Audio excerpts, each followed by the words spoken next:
Julian has 12 more blocks than Ava. Ava has 20 blocks. How many blocks does Julia have? This is a comparison problem because Julian has 12 more blocks. This phrase right here, this 12 more blocks, is going to help us understand that this is a comparison. So we're going to use this graphic organizer of bigger, smaller, difference. And the difference that we're looking for is something more. So let's reread this problem and figure out who has more blocks, Julian or Ava, and put in the numbers accordingly. Here we go. Julian has 12 more blocks than Ava. So that means Julian has more blocks. Julian has the bigger amount. So we're going to put Julian up here, and then we're going to put Ava as the smaller amount. And so as we reread, it says Ava has 20 blocks. So we're going to put the number 20 right here. What do we learn from the problem about Julian?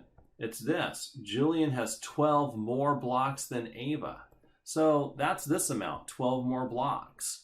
So that's the 12 more blocks. So Julian is going to be equal to the 20 that Ava has plus the 12 more. And that's the number of blocks he'll have.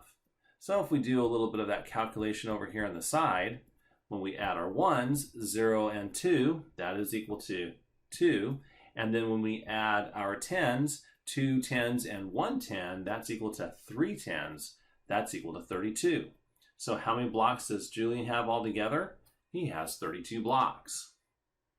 We can also use a number line to solve this problem. Here's our 20, because remember what we're going to do is we're going to go 20 plus 12. What's that equal to? So we'll start with 20. Now when we add 12, we're going to do this in 2 steps. We're going to add 10 and then 2, because 12 is made up of 10 and 2. So 20 plus 10, that's going to be equal to 30. So this is our plus 10 right here. Now what we want to do is add 2. So when we add 2, we go 1, 2. This is our adding 2, and that's going to end up at 32. So 2 different ways we can get to our number of 32.